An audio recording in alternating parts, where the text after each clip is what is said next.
नमस्कार दोस्तों, स्वागत है आपका मैथ्स मैजिक पे। तो दोस्तों आज हम लोग 30 अगस्त फर्स्ट शिफ्ट में जो पूछे गए प्रश्न थे वो लोग हम लोग करेंगे, ठीक है। और इसका कोर्ट केस जो भी अपडेट था आपके लिए, इसका कोर्ट केस जो भी अपडेट था,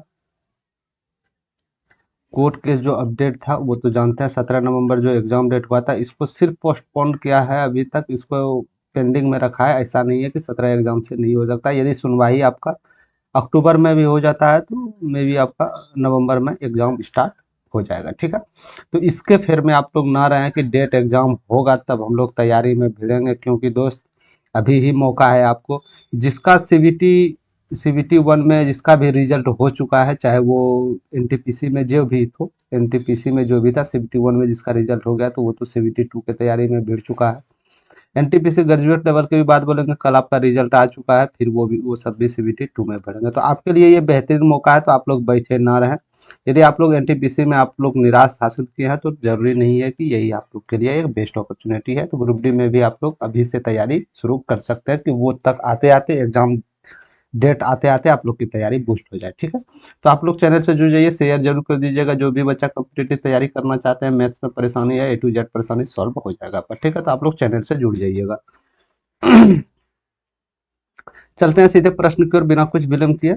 बोला गया है यदि एक गोले की पृष्ठ क्षेत्रफल, ये पृष्ठ क्षेत्रफल क्या होता है? कोई भी एक गोला है, गोला को हम बना लेते हैं, ये आपके पास गोला है, इसका पृष्ठ क्षेत्रफल मतलब बाहर की ओर एरिया। पृष्ठ क्षेत्रफल तो वही तो होता है, पृष्ठ यानी बाहरी, क्षेत्रफल यानी बाहर का क्षेत्रफल, जो ये स्पर्श कर रहा है ये बाहर का क्षेत्रफल दिया गया था 2124.4/7 सेंटीमीटर स्क्वायर है, ठीक है। तो इसका त्रिज्या बोला गया है, इसका त्रिज्या कितना होता है? त्रिज्या क्या होता है? परिधि से सेंटर के बीच की दूरी, जो भी दूरी होता है इसी को हम त्रिज्या बोलते हैं, ठीक है। तो ये गोले का पृष्ठ क्षेत्रफल यानी चारों साइड का क्षेत्रफल क्या हो जाता है? 4πr²। अरे यही तो फॉर्मूला होता है ना, 4πr², आप लोग पढ़े होंगे 4πr²। तो यहाँ से आप 4πr² क्षेत्रफल लिख सकते हैं, ठीक है। 4πr² क्षेत्रफल तो ऑलरेडी आपके पास दिया गया था। इसको आप यदि पूर्णांक में तोड़ते हैं तो सच्चों के 28, 4 32, 2 हाथ में 3, 7 दूनी 14, 3 17, हाथ में 1, 7 का 7 1 8 और 7 दूनी 14 बेटे 7, यानी 14,872/7 आपका क्या निकला? पूर्णांक में एरिया निकला, यानी 14,872/7। यही तो आपका निकला ना एरिया, निकला। इस क्षेत्रफल एरिया बराबर कर दिए, ठीक। अब इसको पाई का मान आप वैल्यू पुट कर सकते हैं। पाई का मान ऑलरेडी दिया गया है, नहीं भी दिया रहता तो आप लोग जानते हैं पाई का मान 22/7 होता है, ठीक है। 14,700 8,772 है बेटे 7। यहाँ से इजिली सबसे मोटी संख्या से करेंगे तो 11 बार से 11 एक 11 हो गया, 11 तिया 33, 11 पचे 55, 11 दूनी 22। समझ गए यहाँ तक? 4 दूनी 8, 8 बार में इसको खत्म करते हैं तो 8 का 8, यहाँ 5 हो गया। 48, 8 सत्ते 56 तो नहीं जा सकता है, तो 48 हम इसको पार कर देते हैं, 7 हो गया, 8 9 72, यानी आर स्क्वायर का वैल्यू 169 हो गया। यहाँ से आप आर का वैल्यू 13 बोल सकते हैं, क्योंकि 13 का स्क्वायर 169। तो आर क्या है आपके पास? अरे आर तो ही मेरे दोस्त त्रिज्या था आपका, आर ही तो त्रिज्या है आपका। तो यानी ये यहाँ से सेंटर से इसके बीच की दूरी जो होगी मेरे दोस्त, ये 13 सेंटीमीटर होगा। समझ गए? तो 13 सेंटीमीटर इसका करेक्ट आंसर ऑप्शन नंबर, ठीक। कुछ मत करना था, इसका वैल्यू आपको पुट बराबर कर देना था, त्रिज्या का मान निकल जाता। चलते हैं आगे की ओर। दूसरा नंबर प्रश्न देखिएगा। इस प्रश्न में एलसीएम निकालने के लिए बोल रहा था आप लोग से, और एलसीएम निकालने के लिए आप लोग इस मेथड से शुरू नहीं कर दीजिएगा कि एलसीएम प्रश्न देखे उसको और ऐसे हम कर दिए, अब 2 से कटाने लगा 3 से। इतना टाइम नहीं है, आप 10th और मैट्रिक के एग्जाम्स में नहीं बैठे हैं, समझ गए? पहली बात, एलसीएम एचसीएफ का परिभाषा पहले क्या होता है ये आपको समझना। यदि ये समझ लिया तो आपके लिए ये प्रश्न बिल्कुल ही बिना पेन उठाने जैसा हो जाएगा। जैसे एलसीएम क्या है, इसका डेफिनेशन क्या है? बड़ी से बड़ी वो संख्या जो दी गई संख्या से पूरी तरह विभाज्य हो जाए उसे एलसीएम कहते हैं। यानी कि आपके पास संख्या 84 दिया गया है, 105 दिया गया है और 140 दिया गया है। यानी बड़ी से बड़ी वो संख्या, इस जगह बड़ी से बड़ी वो संख्या क्या रखा जाए जो 84, 105, 140 तीनों से विभाज्य हो जाए। अरे यही तो डेफिनेशन है ना, यही तो आप लोग यहाँ पे पढ़े हैं। बड़ी से बड़ी वो संख्या जो दी गई संख्या से, यानी जो दी गई संख्या से पूरी तरह विभाज्य हो जाए उसे तो एलसीएम कहते हैं। तो यानी वो संख्या ये तीनों के बराबर होना, सॉरी तीनों के बड़ा होना चाहिए, तभी तो तीनों विभाजित करेगा। यानी ये तीनों में कोई बड़ा संख्या हो सकता है। यदि 140 बड़ी संख्या तो तीनों विभाज्य कर सकता है। क्या 140 सबसे विभाज्य हो रहा है? जी नहीं हो रहा है। प्लस में आपके ऑप्शन में भी उत्तर नहीं है, यानी ये नहीं हो सकता। ठीक है, अब क्या करें, 140 नहीं हो तो क्या पेन उठाना पड़ेगा? जी बिल्कुल नहीं, हम इसका कभी सलाह नहीं देंगे आपको। यदि सबसे बड़ी संख्या 140 ये विभाज्य नहीं हुआ तो इसका तो आगे का हो सकता है 280, आगे का गुणज तो हो सकता है। क्या 280 140 से भी विभाज्य है?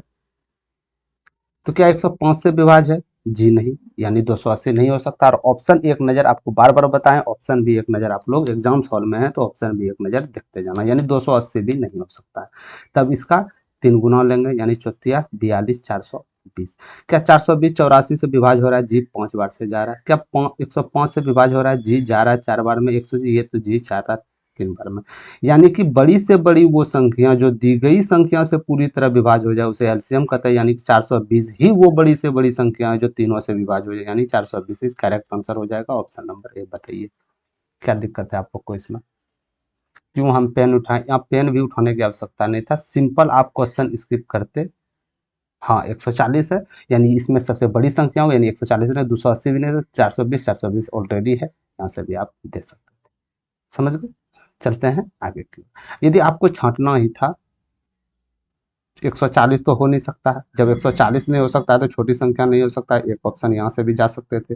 280 नहीं हो सकता है तो 240 तो कभी भी नहीं हो सकता है। समझ गए? 360 भी विभाजन नहीं हो रहा है, ये भी नहीं।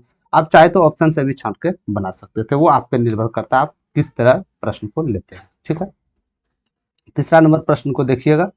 ए प्लस बी का योगफल दिया गया, दो संख्याएं हैं ए बी, इसका योग कीजिएगा 27 होगा, और यही ये दो संख्याओं का गुणा कीजिएगा तो 140 होगा। तो आपको बताना है ए क्यू प्लस बी क्यू का फॉर्मूला क्या होगा, या ए और बी का पुट करेंगे तो इसका वैल्यू क्या होगा।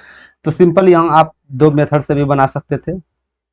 तो सबसे पहले हम स्टूडेंट को यही सलाह देंगे, इस तरह प्रश्न यदि आपके एग्जाम्स हॉल में आ जाए, यदि आप एग्जाम्स में बैठे हैं, इस तरह प्रश्न आपको आ जाए तो सिंपल कुछ नहीं करना है, सिंपल सिर्फ आपको पहले सबसे पहला विधि ये देखना है कि क्या वैल्यू पुट करने के बाद कोई ऐसा वैल्यू पुट कर सकते हैं क्या तुरंत उत्तर आ जाए, यानी कि ए और बी के जगह पे क्या रखे 27 हो जाए और ए बी को गुना करने पर 140 हो जाए। तो सिंपल आप मोटे तौर पे दिमाग लगाइएगा कि यदि ए को हम 20 मान लिए, बी को हम 7 मान लिए, तो 20 7 27 जोड़ करने पे, और यदि 20 और गुना 7 करे तो 140, यानी सिंपल हम यहाँ से निकाल सकते हैं कि ए का वैल्यू मेरे पास निकल के आया बी, और बी का वैल्यू निकल के आया 7। ठीक है, तो इसको यहाँ से इजिली आप कर सकते थे, 20 का क्यूब प्लस 7 का क्यूब। तो 20 का क्यूब क्या हो जाएगा आपके पास 8000, और 7 का क्यूब 343। अरे यही तो होगा 7 का क्यूब, यानी टोटल क्या होगा 8343, यही आपका उत्तर हो जाएगा 8343। या तो आप इस विधि से भी कर सकते थे, यदि आप इस विधि से रुचि नहीं रखते हैं तो आप इसको फॉर्मूला पे कर सकते हैं। ठीक है, फॉर्मूला पे करने के लिए दूसरा विधि से करना, ये तो पहला विधि है। अब दूसरा विधि देख ले, दूसरा विधि को कैसे आप कर सकते थे, यदि आप इस यदि मान के चलिए मेरे दोस्त वैल्यू पुटर, यहाँ तो मान के चलिए वो संख्याएं था जो वैल्यू पुट तुरंत हो गया, यदि वहाँ एग्जाम हॉल में नहीं हो रहा तब क्या कीजिएगा, 1 घंटा तो इसमें सोच कर नहीं रखना होगा।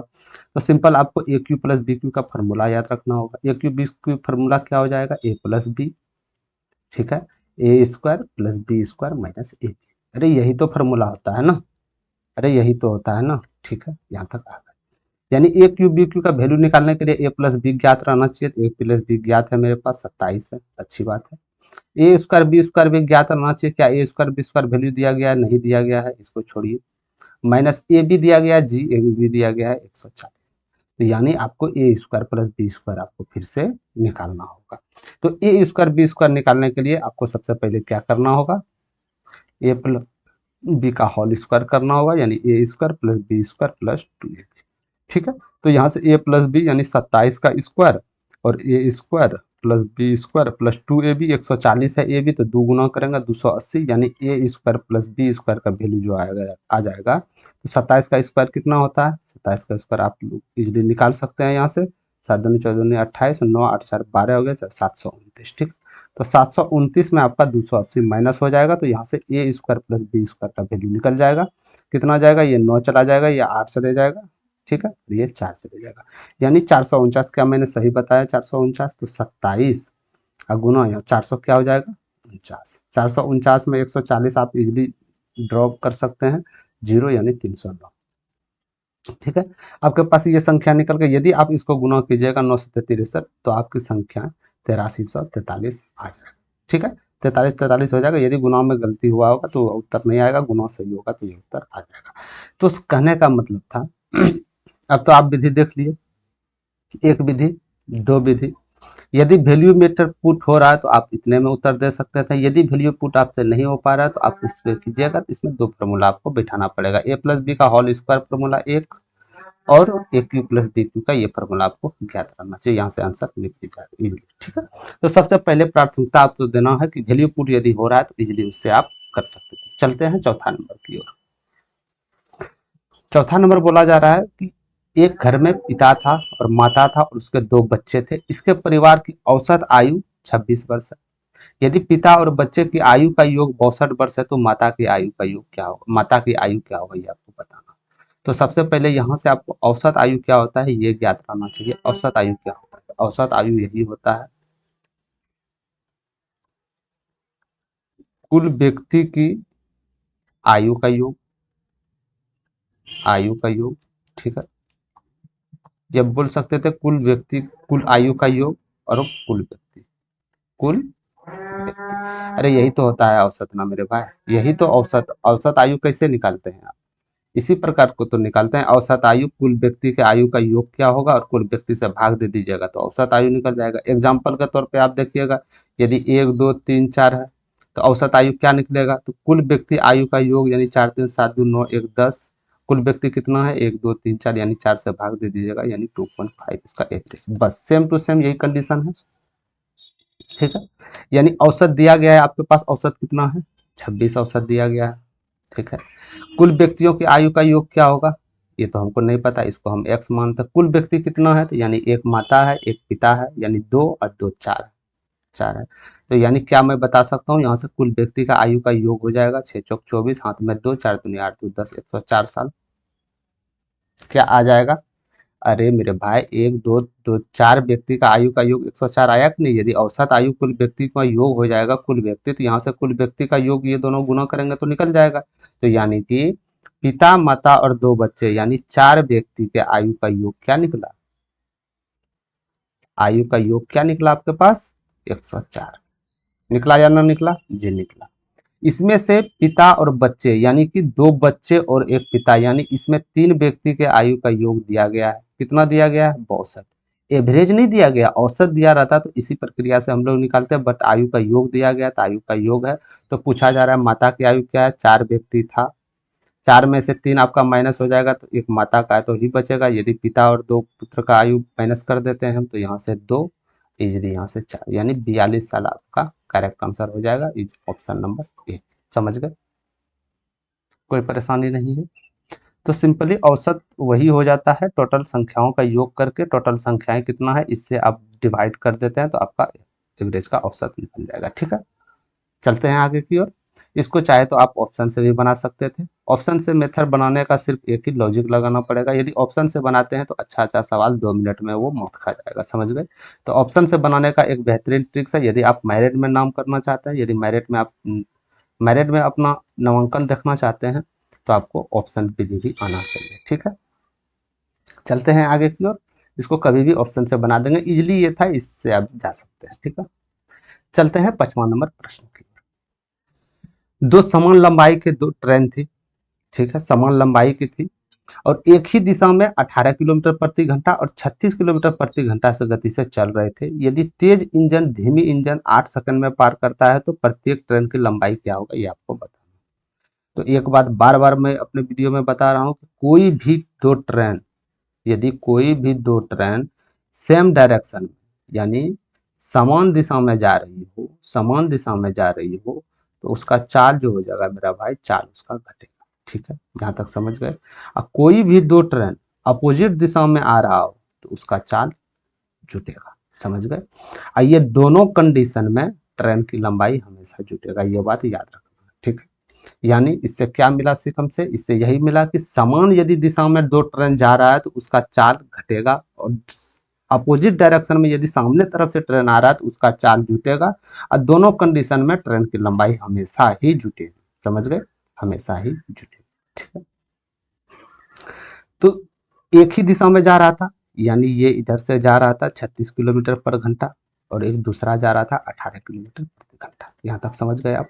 ठीक है, तो यानी चाल तो घटेगा, तो चाल घटेगा कितना आ जाएगा? 18 किलोमीटर प्रति घंटा। अरे यही तो चाल घट के आ जाएगा 18 किलोमीटर प्रति घंटा। आपसे क्या पूछा गया है? ट्रेन की लंबाई क्या है पूछा गया ना, समय भी दिया गया है, चाल भी दिया गया है, तो आप कैसे दूरी कैसे, अरे ट्रेन की लंबाई जो वो दूरी का तो निर्माण करेगा मेरे भाई। दूरी क्या होता है?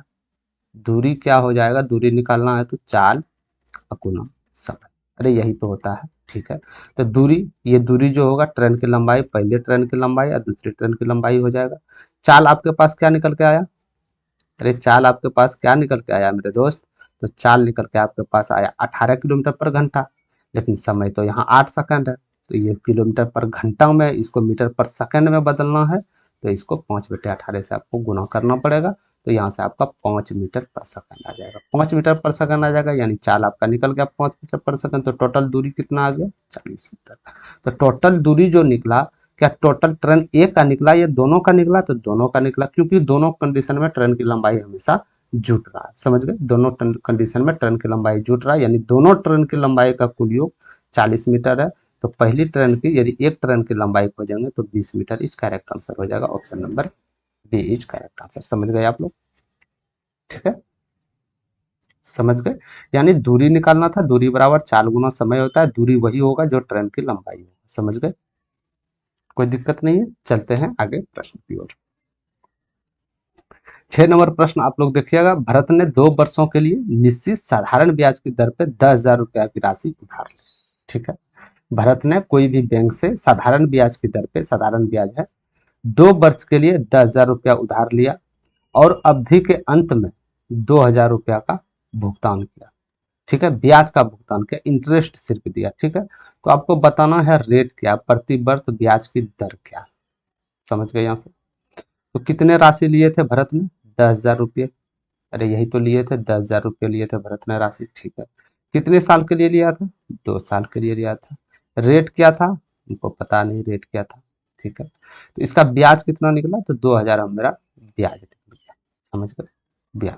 तो आपको दर बताना है कि प्रति वर्ष कितना ब्याज ये ले, कितना परसेंट रेट ये ले रहा है। ठीक है, तो दर आप कैसे निकालते हैं? तो आपका ब्याज कितना हुआ उस मूलधन पे, कितना इंटरेस्ट आप दिए, 2,000 रुपया हमको ब्याज देना पड़ा। किस पे ब्याज आप दिए? कितना मूलधन लिए थे जो 2,000 रुपया ब्याज दिए? 10,000 रुपया ही तो लिए थे। 2,000 बटे 10,000, और परसेंटेज निकालने के लिए हमेशा आप 100 से गुना करते हैं, तो यहाँ से इजिली ये चले जाएगा, तो कितना आ जाएगा? 20%। यानी रेट यदि आपका 20% हो मेरे दोस्त, 2 साल के लिए 10,000 की राशि यदि आप उधार लीजिएगा, तो 2 साल के अंत में आपको 2,000 ब्याज देना पड़ेगा। तो रेट क्या निकला आपके पास? 20%। तो 20% is correct answer, option number B. समझ गए यहाँ से? ठीक है, सिंपल एक लाइनर को प्रश्न है, एक लाइन में ही आपको बनाना है। ये प्रश्न कुछ ज्यादा कॉम्प्लिकेटेड था नहीं, सिंपल आपको पता था दर जो होता है मेरे भाई, दर जो हो जाता है ब्याज विजय मूलधन अगुना 100। अरे यही तो दर होता है, तो यही दर हमने निकाल ली। ठीक है, चलते हैं आगे की ओर। कुछ नहीं था प्रश्न में। 7वां नंबर प्रश्न कीजिएगा आप लोग। साइन थीटा, साइन 16 डिग्री का मान बेटे कॉस 74 डिग्री का मान, प्लस टेन 14 डिग्री का मान है, और कॉट 70 डिग्री का मान। ठीक है, तो इससे आप सॉल्व करने से पहले आपको एक त्रिकोणमिति का फॉर्मूला याद रहना चाहिए कि यदि मेरे दोस्त कॉस 90 माइनस थीटा कर देते हैं ना, तो साइन थीटा आ जाएगा। समझ गए? और यदि कॉट 90 माइनस थीटा कर देते हैं तो टेन थीटा आ जाएगा। समझ गए यहाँ से? ठीक है, तो यानी कि साइन 60 तो था ही, साइन 60 डिग्री, यदि कॉस 70 19 में, कॉस 90 में 74 जाएगा, तो कहीं ना कहीं साइन 60 डिग्री का मान आ जाएगा या ना आ जाएगा? प्लस इसी प्रकार यदि हम यहाँ करें तो टेन 14 डिग्री है, और यदि कॉट में हम 14 माइनस, कॉट में 76 माइनस कर दें, तो यहाँ से मेरा टेन 14 डिग्री निकल जाएगा। तो इसको इसको आप इजीली खत्म कर सकते हैं, एक एक आपका 2 उत्तर चले आएगा। आप option number is correct answer, option number 2। ठीक है, यदि आपको हल प्रश्न आ रहा है, सॉल्व प्रश्न आ रहा है, तो आप लोग समझ गए। यदि प्रश्न आ रहा है तो लाइक जरूर कर दीजिएगा। जितने भी न्यू बच्चे आप लोग शेयर नहीं कर रहे हैं तो शेयर जरूर कर दीजिएगा, जिससे हो सके उसके तैयारी में थोड़ा सा, और कोई भी प्रश्न में दिक्कत आए तो एक क्लास में नहीं, एक सेशन में नहीं, दो सेशन में नहीं, तीसरा सेशन में नहीं, चौथा सेशन में उसको समझ में आ जाना चाहिए। समझ गए? ठीक है, चलते हैं आगे की ओर। 8वां नंबर प्रश्न देखिएगा कि यदि एक भिन्न का अंश हर से एक कम है, यदि अंश में 6 जोड़ा जाए तो भिन्न 5/4 के बराबर हो जाएगा। तो भिन्न ज्ञात कीजिए। इसको भी आप दो मेथड से बना सकते थे, चाहे तो आप इसको एक बार ऑप्शन से बना सकते थे। ऑप्शन इस तरह मेथड में मेरा यही सुझाव रहेगा कि इस तरह सवाल आपके यदि प्रश्न वहाँ आ जाए एग्जाम हॉल में, तो सबसे पहले आप आंसर की ओर देखते हैं, तुरंत आपका आंसर निकल के आ जाएगा। जैसे एग्जाम्पल के तौर पे हम देख लेते हैं, ठीक है। जैसे एक भिन्न अंश से एक कम है, यदि भिन्न, अरे अंश क्या होता है, यदि x बटे y है तो ये तो अंश है आपका, तो ये नीचे वाले को तो हर बोलते हैं आप, ऊपर वाले को अंश, नीचे वाले को हर। तो यानी बोला जा रहा है अंश जो है ना मेरे दोस्त, हर से एक कम है। यानी ये जो अंश है हर से एक कम है, सही बात है, ये अंश से एक हर कम है क्योंकि माइनस में है। अंश से एक कम है जी, 100% है। अंश से एक कम है, हर से एक कम है जी, हम ये भी बोल सकते हैं। क्या ये कम है जी? नहीं, ये ज्यादा है, यानी ये नहीं हो सकता। ठीक है, यानी कि एक ऑप्शन आपका यहाँ से गायब हो गया, चौथा। ठीक, यहाँ तक समझ गए? चलो, अब ये बोला जा रहा है कि यदि अंश में 6 जोड़ दिया जाए तो भिन्न 5/4 हो जाता है। क्या इसमें यदि अंश में हम यदि 6 जोड़ दें तो क्या ये भिन्न 5/4 होगा? -21 में यदि 6 जाएगा तो 15/20, तो यानी 3/4 ये होता है, यानी ये नहीं हो सकता।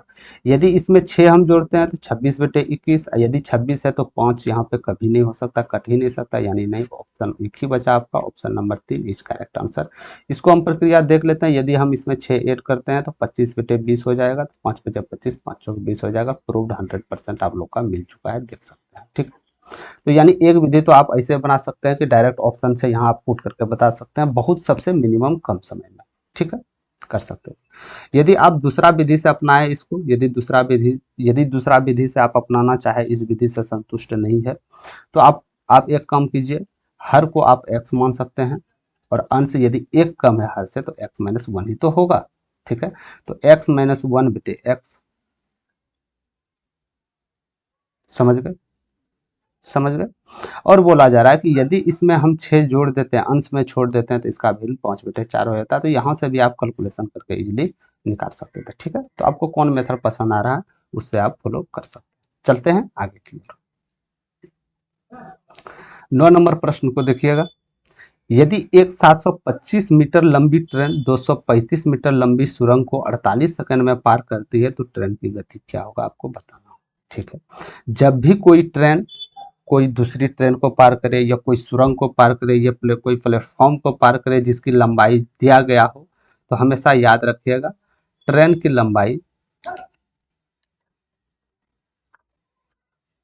लंबाई और वो गुफा है या किसी की लंबाई हमेशा जुटती है, और यही जुट के ये दूरी का निर्माण करता है। समझ गए? यहाँ से यही जुट के ये दूरी का निर्माण करता है। तो 725 मीटर लंबी ट्रेन थी, 235 मीटर लंबी सुरंग थी, यानी ये दोनों जुटेगा, दूरी का निर्माण कर लेगा ये।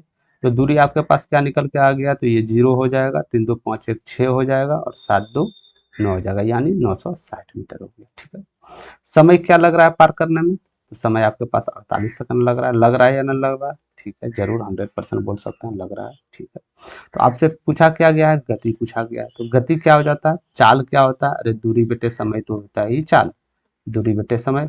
दूरी कितना है 960, चाल कितना, तो समय कितना है 48, तो 48 दूनी 96, यानी 20 मीटर पर सेकंड आपका चाल हो जाएगा।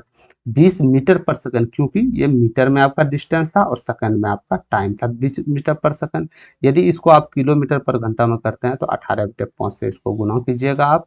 यदि कीजिएगा तो 5 चौक 20, 18 चौक 72, यानी 72 किलोमीटर पर आवर आपका गति हो जाएगा।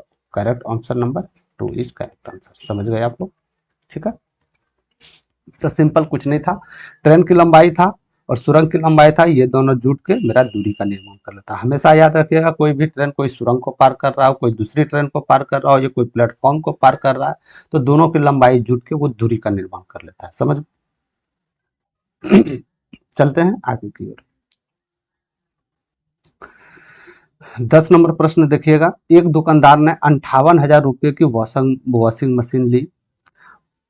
वॉशिंग मशीन पर 3 कर्मी छूट देता है। ठीक है, एक दुकानदार ने एक 58,000 की वॉशिंग मशीन था, ठीक है। इसने इसको बेचने का निर्णय लिया था, तो जो ग्राहक थे उसने बोला कुछ छूट हमको दीजिए तो हम ये परचेज कर पाए। ठीक है।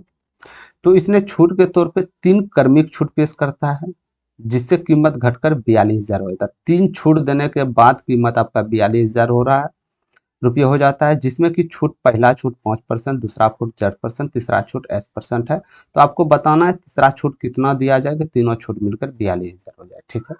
तो कहने का मतलब है पहला छूट आप 5% दिए, 5% छूट देने के बाद कोई यहाँ पे आपका मूलधन आएगा, आएगा ना छूट देने के बाद, फिर आप इसमें कितना किए, फिर आप इसमें 10% छूट दिए, 10%, फिर 10% छूट देने के बाद कोई आपके पास यहाँ पे रेट आएगा ना, फिर इस पे आप क्या किए, X% की छूट दे दिए। जब तब ये X% की छूट देने के बाद फाइनल जो प्राइस आएगा आपके पास 42,000। ठीक है। तो आपको ये बताना है कि इस जगह ये छूट कितना परसेंट। तो ये छूट निकालने के लिए मेरे दोस्त ये संख्याएं आपको ज्ञात रहना चाहिए।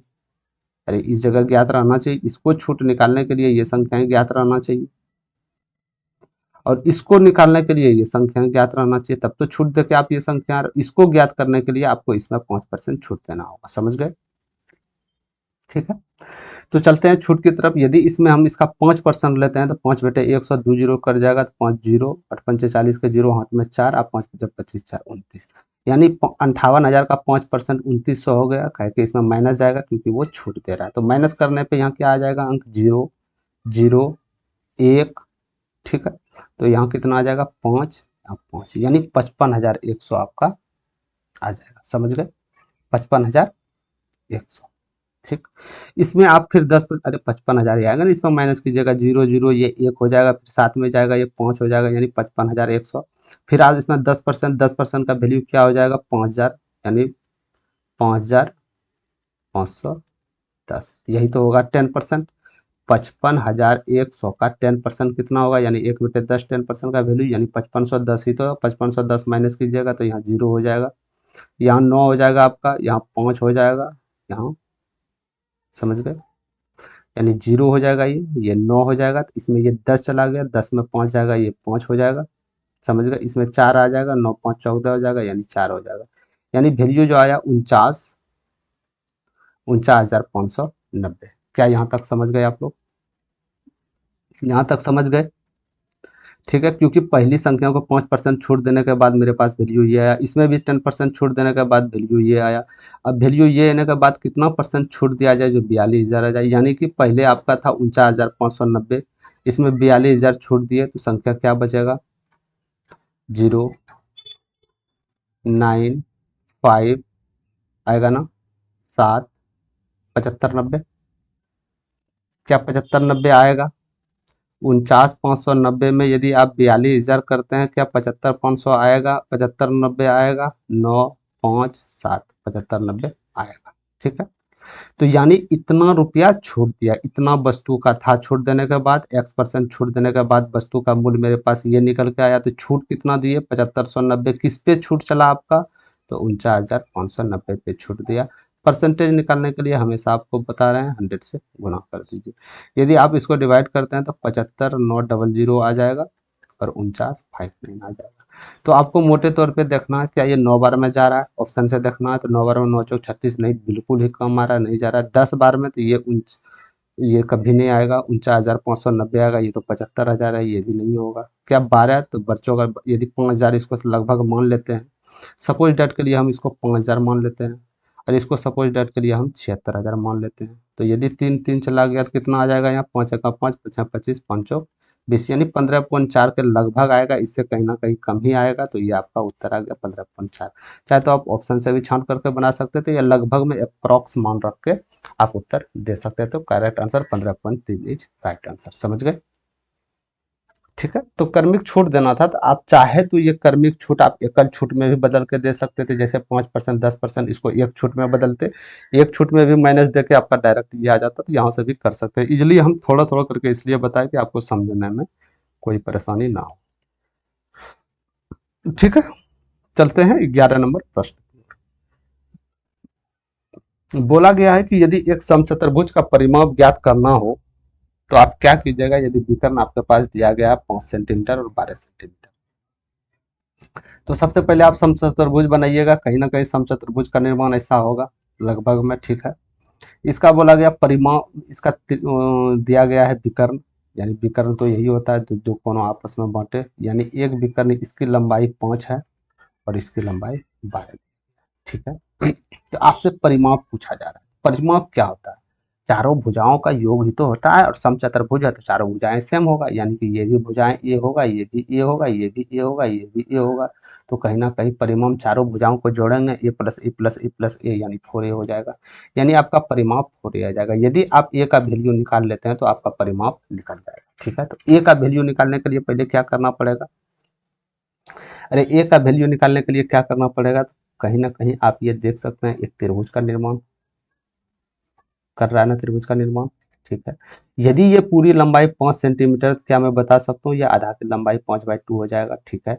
ये पूरी लंबाई 12 सेंटीमीटर, क्या मैं बता सकता हूँ ये लंबाई 6 सेंटीमीटर होगा, ठीक है। तो आप एक फार्मूला पढ़े होंगे, कर्ण स्क्वायर बराबर लंब स्क्वायर प्लस आधार स्क्वायर, ठीक है।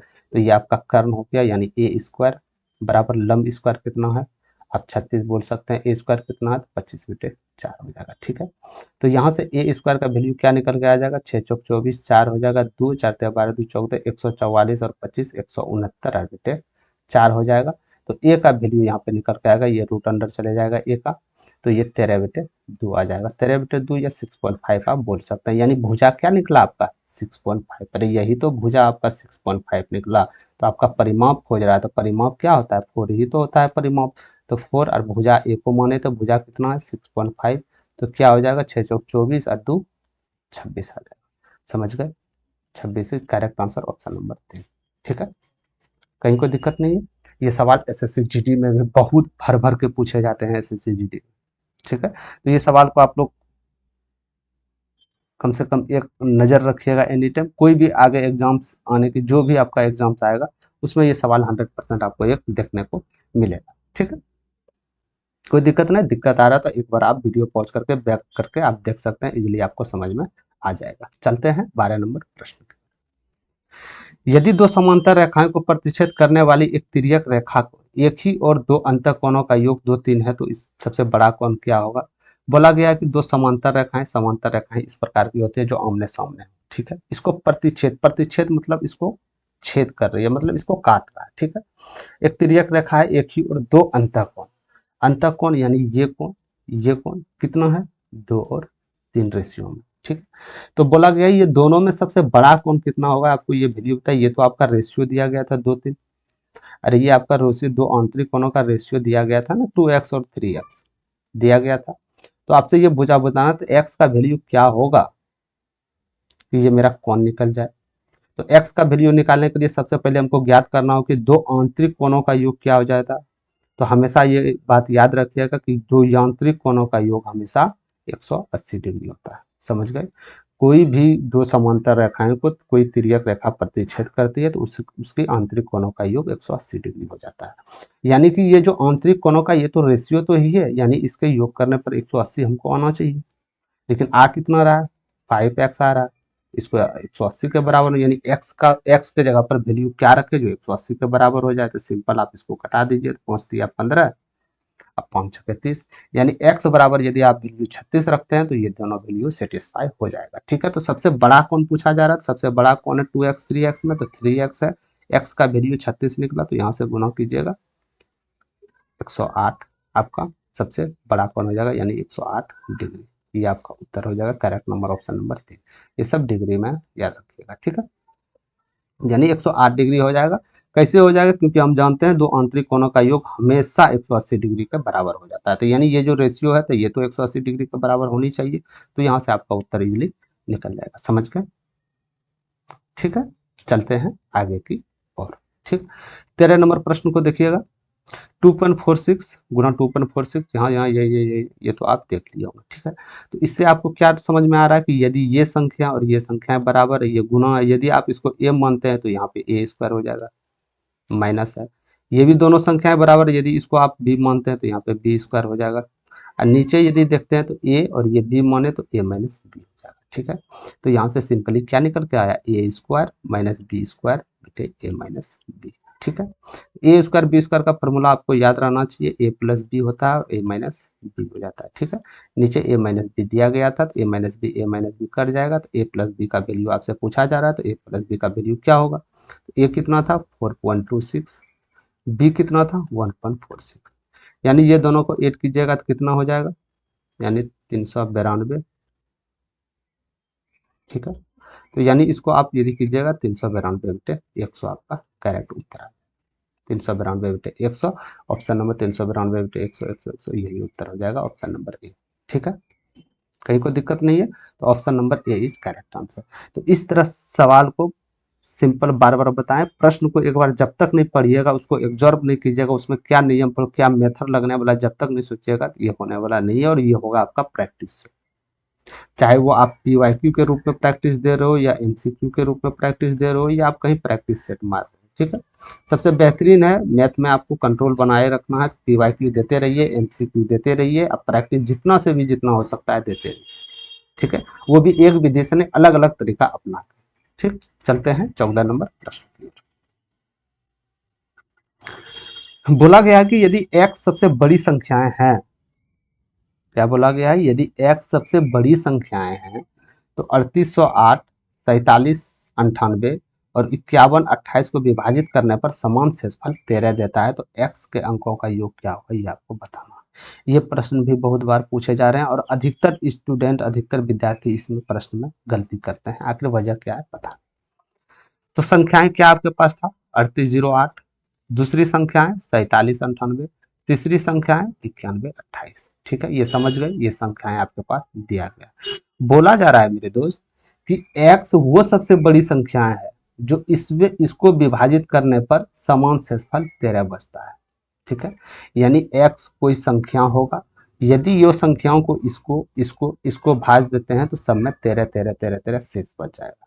तो सिंपल मेरा कहने का मतलब है कि यदि ये संख्याएं मैं 13 सबको माइनस कर दे, क्या x से पूरी तरह विभाजित हो जाएगा, तो 100% हो जाएगा, क्यों नहीं हो जाएगा 100%। जब वो x से भाग देने पर कोई भी संख्या का शेषफल 13 बच रहा हो, तो 13 माइनस कर देने पर वो संख्या पूरी तरह विभाज्य हो जाएगा x से, यानी इसको माइनस करने पे 5 आ जाएगा, यहाँ पे 9 आ जाएगा, यहाँ 7 हो जाएगा, यानी 3795 x से पूरी तरह विभाज्य होगा या नहीं होगा 100%। ये 5 हो गया, ये 8 हो गया, 4785 ये भी x से पूरी तरह विभाज्य होगा, 5 हो गया, 1 हो गया, 5115 ये भी पूरी तरह संख्याएं विभाज्य होगा। समझ गए आप लोग यहाँ से। ठीक है, अब सिंपल है कि ये तीनों यदि संख्याएं कोई एक संख्या से विभाज्य है, ये तीनों संख्याएं कोई एक संख्या x, एक संख्या इससे यदि विभाज्य है, तो क्या मैं बोल सकता हूं कि ये जो x होगा ये इसका एचसीएफ होगा। अरे एचसीएफ का डेफिनेशन यही होता है ना मेरे दोस्त, बड़ी से बड़ी वो संख्या जो दी गई संख्याओं को पूरी तरह विभाजित कर दे, यानी कि x का मान बड़ा से बड़ा संख्या क्या हो सकता है जो 3795, 4785 और 5115 से विभाज्य हो जाए। कहीं ना कहीं इसका एचसीएफ आपको निकालना होगा, तभी तो आप बोल सकते हैं कि तीनों संख्या विभाज्य हो रहा है। ठीक है, तो एचसीएफ निकालने के लिए क्या आपको भागफल के अनुसार करना होगा, जी नहीं, उतना करना नहीं है। तो सबसे सिंपल में यदि आप निकाले, ठीक है, तो आपको ये देखना पड़ेगा यहाँ पे मेरे दोस्त, सभी सिंपल में यदि आप निकाले तो आपको ये यहाँ पे देखना होगा तो ये तीनों संख्याएं किस संख्या से विभाजित हो रहा है। सबसे बड़ी संख्या, सबसे पहले यदि 5 है तो ये संख्या 5 बार में तो जाएगा, 5 बार में तो जाएगा, 5 बार में जाएगा, कितना बचेगा, 5 सत्ते 35 जाएगा ना, 5 सत्ते 35, 2 5 पचे 25, 5×9 = 45, यानी 759 ये चले जाएगा 5 बार में। इसको भी 5 बार में आप यदि इसको उड़ाना चाहते हैं तो 5 बार में इसको उड़ा सकते हैं, 5×9 = 45, 2 हो जाएगा, 5 पचे 25 और 5 सत्ते 35, 957। इसको भी 5 से उड़ाते हैं, 5×5, 5 दूनी 10, 5 तिया 15, ठीक है, 1023। क्या ये संख्या 5 से तीनों से विभाज्य है, यानी हाँ है, यानी एक तो फैक्टर 5 होगा इसका।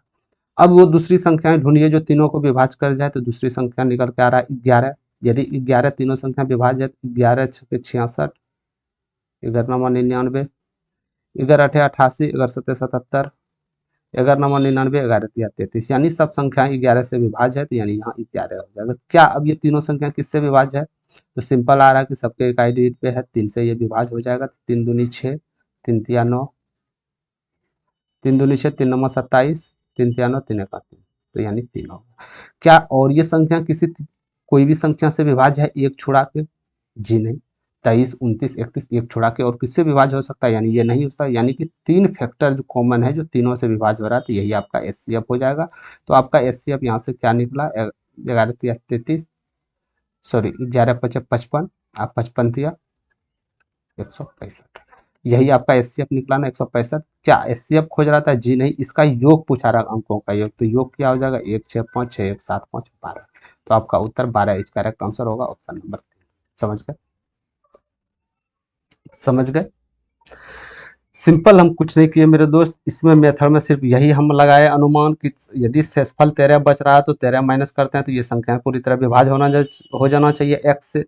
तो विभाज्य होने के लिए सबसे पहले नहीं, कम से कम हमको एचसीएफ निकालना होगा, तो एचसीएफ वो होता है जो कि सब संख्या से कट जाए, यानी 5 11 3 से भी ये कट करके आ रहा है, ठीक है। तो यानी एचसीएफ इसका 165 आ जाएगा, यानी तीनों का योग कीजिएगा, 12 is correct answer, option number C, ठीक है।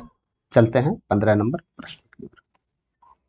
15 नंबर प्रश्न देखिएगा, 32% स्टूडेंट ने इसका करेक्ट जवाब दिए थे, ठीक। कुछ करने, कुछ इस पे बताने का जरूरत ही नहीं था, बहुत सारे स्टूडेंट ने इसको स्किप करके निकल गए। आखिर स्किप किस वजह से किए, सिर्फ ये वजह से कि क्या दिया गया था, एक्स माइनस वाई और बेटे वाई और गुना 100। अरे ये क्या होता है, एक्स का वैल्यू क्या दिया गया था, एक्स रुपये बचाता पहले वाई, अरे बचत का ही परसेंटेज तो पूछ रहा है, बचत कितना परसेंट हुआ कितना परसेंट हुआ यही तो पूछ रहा है। या डायरेक्ट यहाँ बताता कितना परसेंट बचत कर रहा है तो आप इजीली निकाल सकते थे, यानी स्किप करके आप यहाँ से डायरेक्ट निकल, ठीक है। तो इस तरह नहीं करना है, प्रश्न को एक बार, कम से कम एक बार बने अथवा ना बने, प्रश्न को आपको एक बार देखना है और देख के ही प्रश्न को सॉल्व करना है, ठीक है, ऑप्शन को। तो चलते हैं इसको प्रक्रिया बनाने की तरफ। रामू अपनी आय का 72% खर्च करता है और उसके 72% खर्च करता है, उसकी आय 12% बढ़ जाती है तो अपने खर्च में 5% की वृद्धि कर देता है। तो यदि रामू को पहले वाई रुपया बचाता था और बढ़ोतरी के बाद एक्स रुपया बचाता है तो इसका मान क्या होगा, यानी कि बचत का अनुपात क्या, बचत का परसेंटेज क्या होगा। तो रामू का पहले तो कुछ ना कुछ आय होगा, अरे रामू का कुछ ना कुछ तो पहले आय होगा ना मेरे दोस्त, बिना आय का बचत ये कैसे कर रहा है, तो आय मान लेते हैं हम 100, ठीक है। 100 इसीलिए मानते हैं कि 100 के प्रेजेंट में कंपेयर करना बहुत आसान होता है, ठीक है। तो आय हम 100 रुपया मान लिए, ठीक। खर्च कितना कर रहा है, खर्च ये कर रहा है 72%, यानी 100 में 72% खर्च कर रहा है तो 72 खर्च कर रहा है, इसीलिए 100 माने, ठीक है। तो ये बचत क्या कर लेगा, तो कहीं ना कहीं बचत 28% करेगा ना, बचत 28, यदि 100 रुपया आप कमाते हैं मंथली में, 72 रुपया खर्च किए तो 28 रुपया तो आप बचा पा रहे हो, ठीक है। अब बोला जा रहा है कि उसकी आय में 12% बढ़ा दी गई, यानी उसका आय पहले 100 था, अब 12% बढ़ा दिया गया, कितना हो गया 112 बढ़ा दिया गया, ठीक है। वो अपने खर्च में 5% की बढ़ोतरी कर दिया, यानी इसमें भी 5% बढ़ा दिया, तो 5% का वैल्यू क्या हो जाएगा, 5 दूनी 10, एक 7 पचे 35, एक 36, यानी 100 से भाग देंगे 3.6 बढ़ गया, 3.6 बढ़ने का मतलब है 75.6 बढ़ गया, ठीक है। यानी कि जो पहले 72 खर्च होता था 5% बढ़ाने के बाद 75.6 खर्च आ गया, ठीक है। तो इसका बचत क्या होगा, 112 रुपया आपका आय है बढ़ोतरी के बाद और खर्च भी बढ़ोतरी के बाद 75.6 है, तो आय क्या होगा, तो ये दोनों में आप माइनस कीजिएगा, तो माइनस कीजिएगा तो यहाँ प्लस 0.4 आ जाएगा, तो 11 हो जाएगा, तो 6 5 11 हो जाएगा, यहाँ पे यहाँ 10 हो जाएगा तो यहाँ 9 हो जाएगा, यानी 96.4 ये होगा ना, सॉरी सॉरी 96 नहीं होगा ना, यानी 112 में यदि 75.6 आप करते हैं मेरे दोस्त तो यहाँ 4 आ जाएगा ना, 11 है तो यहाँ 6 आ जाएगा तो यहाँ 36.4 आ जाएगा। तो क्या मैं बता सकता हूँ 36.4 आपका बचत आ जाएगा, नया बचत, ठीक है, नया बचत। तो बोला था रामू पहले वाई रुपया बचाता था, यानी ये जो पहले जो बचत करता था इसका वैल्यू वाई रुपया मान लिया, लेकिन अब जो बचत कर रहा है इसको एक्स रुपया मान लिया, तो यही बचत का अनुपात पूछा जा रहा है इसका, एक्स माइनस वाई, यानी एक्स माइनस वाई करेंगे कितना हो जाएगा 8.4। अरे यदि x में y माइनस कीजिएगा तो 8.4 तो ही आएगा 8.4, ठीक है। पहले बचत कितना था इसका y कितना है 28 गुना 100, यही तो परसेंटेज निकालने बोल रहा है ये, तो यहाँ से ये चला जाएगा, ये से ये चला जाएगा, ये से 3 बार में जा रहा है, 8 24 3 दूनी 6 2 8, ठीक है 3, यहाँ से 30%, यानी कि 30% वो बचत ज्यादा कर रहा है, 30% is correct answer, option number 4, समझ गए 30%।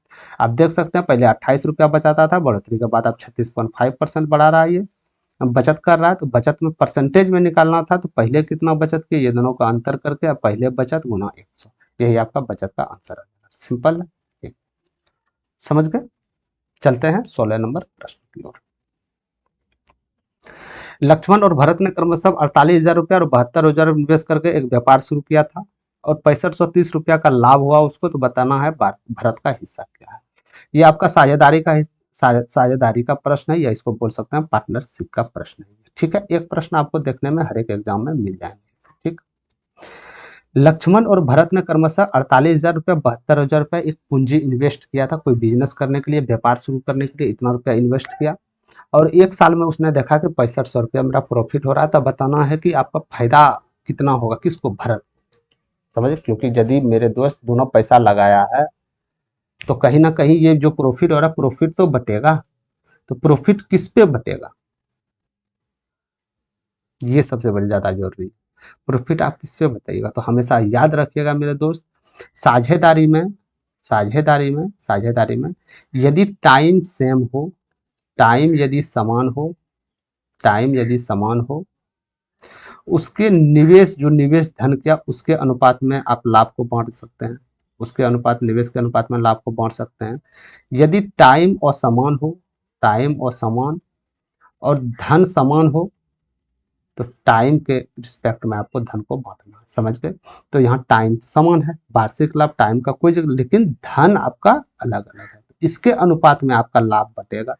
यानी लक्ष्मण और भरत कितना था, इसका आप रेशियो ले सकते हैं इजिली तौर पे, इसको कटा के, तो बरचौक 48 बरचक 72 यानी 2x इंटू 3x। क्या मैं बोल सकता हूँ यही तो धन का इन्वेस्ट था अनुपात में मेरा। अनुपात क्या होता है, वही तो होता है सबसे मिनिमम संख्या, यानी कि 2x 3x ये अनुपात इन्वेस्ट का। यदि टाइम सेम है तो इसी के अनुपात में हम इसको प्रॉफिट को बांट देंगे, यानी कि 6530 रुपया दोनों मिलकर प्रॉफिट हुआ, यानी 3 2 5x, 5x का वैल्यू आना चाहिए 3530, यानी लेकिन यहाँ तो कुछ और आ रहा था, यानी x के जगह पे क्या रखेंगे, तो 5 1 का 5, 5 3 15, 5 6 33, 1306 रुपया। समझ गए, x का वैल्यू 1306 रुपया हो गया। तो भरत का लाभ पूछा जा रहा है, तो भरत का लाभ 3x है, तो 3 गुना 1306 आप आराम से कर सकते थे। 6 या 18 इकाई अंक पे 18 आ रहा है, तो डायरेक्ट आप इजिली यहाँ से एक और कर सकते थे। बार बार बताएं, प्रश्न कीजिएगा, एक नज़र ऑप्शन से भी रखिएगा, तो उत्तर आपके आने में जरा सा भी देर नहीं। समझ गए, अन्यथा कैलकुलेशन में फंस जाइएगा। ठीक है, तो यहाँ से एक चीज़ हमेशा याद रखिएगा, यदि इन्वेस्ट आपका असमान है, टाइम समान है, तो इन्वेस्ट जो आपका किया था इस पे अनुपात में बांटना है धन को। यदि आपका इन्वेस्ट जो किया गया था, निवेश जो किया गया था ये समान है, यदि टाइम असमान है तो टाइम में आपको प्रॉफिट को बांटना है, कितने कितने टाइम के लिए लगाया। ऑटोमेटिक बात है यार, कि 48,000 जो पैसा लगाया बिजनेस में, 72,000 जो लगाया, ऑटोमेटिक जो 72,000 लगाया होगा उसको ज्यादा पैसा मिलना चाहिए प्रॉफिट में, तो सेम देख सकते हैं यहाँ इसको ज्यादा पैसा मिल रहा है। ठीक है, तो ये आपको याद रखना है। 17 नंबर प्रश्न की ओर चलते हैं। कुछ प्रश्न में नहीं है, सिर्फ लंबा डाटा चौड़ा है और इसमें बहुत सारे स्टूडेंट स्किप करते हैं, कुछ नहीं है प्रश्न। क्या बोला जा रहा है, एक बेईमान दुकानदार अपना सामान क्रय मूल्य पर बेचने का दिखावा करता है। एक बेईमान दुकानदार है, वो बोलता है भाई साहब जितने वस्तु में हम खरीद के लाए उतने में हम दे रहे हैं, लेकिन वो चालाकी क्या करता है, गलत वजन का प्रयोग करता है। गलत वजन का प्रयोग, जिस पर 984 ग्राम लिखा होता है लेकिन वास्तव में उसका वजन बहुत कम होता है। बताइए, समझ गए। इस गलत वाट का इस्तेमाल करके दुकानदार वास्तव में 23% का लाभ कमाता है। तो आपको बताना है कि वास्तविक माप जो बाट था वो कितना ग्राम का था, जो ये इतना ग्राम लिखा है। समझ गए, यानी 23% प्रॉफिट कमा रहा है, तो हम बोल सकते हैं कि कोई भी वस्तु 100 है तो 23% प्रॉफिट कमाने के लिए 23 रुपया ज्यादा पे ये करना चाहिए इसको। ठीक है, तो 23 रुपया ज्यादा ये प्रॉफिट कमा रहा है, 23 रुपया ज्यादा प्रॉफिट कमा रहा है, किस वजह से, इस वजह से क्योंकि ये 984 ग्राम लिखा होता है, इस पे ये देने का वादा करता है, यानी प्रॉफिट 23 ग्राम किया मेरे दोस्त, तो 984 रुपया ये वादा किया दिखाने का। तो आपको बताना है 100% ये वास्तविक माप क्या था इसका, तो यानी इसका वैल्यू इतना, इसका वैल्यू यहाँ देख सकते हैं आप, 8 से अगली बार ये कट जाएगा, तो यानी 800 रुपया। पहले 800 रुपया इसका वास्तविक वजन होना चाहिए, 800 रुपया वास्तविक वजन होना चाहिए, लेकिन वजन यहाँ दिखावा 984 ग्राम क्रैक कर रहा था, लेकिन वास्तविक 800 ग्राम था। यही इसका फायदा है, समझ गए। यानी फायदा ये इतना रुपया कमाया, इतना वाट का प्रयोग करके वास्तविक वजन निकालिएगा तो इसका अनुपात में बांट दीजिएगा, समझ गए। इस तरह प्रश्न में सिंपल अनुपात में यदि ले जाते हैं तो जरा सा आपको तकलीफ नहीं। चलते हैं आगे। 18 नंबर सरलीकरण कीजिएगा। इसको करने के लिए आपको बार बार बताएं, सबसे पहले बोधमास का नियम आपको फॉलो करना होगा। बोधमास में पहले ब्रैकेट, ब्रैकेट में कौन, छोटी ब्रैकेट, तब मंझली ब्रैकेट, तब बड़ी ब्रैकेट। ऑफ मतलब का काम क्रिया करना है, तब भाग का काम क्रिया, तब गुणा का काम क्रिया, तब जोड़ का काम क्रिया, तब माइनस का काम क्रिया। समझ गए यहाँ तक। तो सबसे पहले ब्रैकेट का काम क्रिया छोटी करते हैं, तो यहाँ 6 आ जाएगा, 6 3 9 हो जाएगा, ये तो तीनों 9 हो जाएगा। तो यहाँ से इजिली हम फर्रे से लिख सकते थे 25 गुना 6 अब प्लस 9 अब भागा 3। ब्रैकेट का काम क्रिया हो गया। अब किसका, का तो कहीं जिक्र नहीं है, तब भाग पे चलना है। तो भाग पे ये 5 बार में चले जाएगा, गुना 6 प्लस ये भी भाग है तो इसका काम क्रिया 3 तिया 9। तो यहाँ से फिर तब इसके बाद किसका, गुना का काम क्रिया, तो गुना कितना हो गया, 6 पंचे 30 अब प्लस 3। यानी यहाँ से उत्तर निकल के आया आपका 33। Is correct answer option number B. समझ गए। चलते हैं आगे की ओर। बहुत इजी प्रश्न थे। तो ये था आज लोग का आज आपका सवाल था। 7 प्रश्न ऐसा था जो बार बार हम प्रीवियस वीडियो में उतना दिन से करा रहे हैं। 17 अगस्त से आपका प्रश्न हो रहा है, ठीक है। तो ये था आपका लास्ट क्वेश्चन। जो भी प्रश्न छोटा है मेरे दोस्त, आप उससे घबराइए नहीं, वो प्रश्न आप लोग को करवा चुके हैं और वो कर चुके हैं। यदि आप A to Z क्लास को फॉलो कर रहे हैं ग्रुप डी आने तक, और इंतजार मत कीजिए क्लास एग्जाम डेट का। मैं बार बार आप लोग को बता रहा हूँ, एग्जाम डेट का इंतजार आप लोग मत कीजिए, तैयारी में अभी लगिए। यदि ग्रुप डी आपका एग्जाम नहीं है, कोई और एग्जाम है, तो उसमें भी ये बहुत इंपॉर्टेंट रोल प्ले करेगा। समझ गए आप लोग। तो चलते हैं आगे। तो यदि आप इसका PDF चाहिए या क्लास का कोई भी नोटिफिकेशन चाहिए, तो आपको टेलीग्राम चैनल पे आप जा सकते हैं, वहाँ पे आपको A to Z का इन्फॉर्मेशन मिलते रहेगा, ठीक है। तो यदि सेशन पसंद आ गया मेरे दोस्त, तो सेशन को आप लोग लाइक जरूर कर दीजिएगा और शेयर जरूर कर दीजिएगा न्यू बच्चे के लिए, चाहे वो ग्रुप डी के लिए हो या अदर कोई भी कम्पिटिटिव तैयारी कर रहा हो और मैथ्स में परेशानी हो, या कोई भी गवर्नमेंट जॉब के नोटिफिकेशन हो, या कोई रिलेटेड कुछ भी इन्फॉर्मेशन हो, तो A to Z आपको इस चैनल पर मिलता रहेगा मैथ्स म्यूजिक पे। तो आप लोग इसको सब्सक्राइब पे बटन पे क्लिक करके बेल आइकन साइड में ऑल पे होगा, इस पर क्लिक कर दीजिएगा। इससे होगा यूँ, जो भी हम नोटिफिकेशन आपको डाले, जो भी क्लास का PDF डाले या क्लास ले, A to Z सबसे पहले नोटिफिकेशन आपके मोबाइल पे पहुंच जाए और कहीं ना जा पाए, ठीक है। तो ये था आज का प्रश्न मेरे दोस्त। कैसा लगा आप लोग कमेंट सेक्शन में जरूर बताइएगा। आज के लिए इतना ही, धन्यवाद। मिलते हैं नेक्स्ट सेशन में। जय हिंद।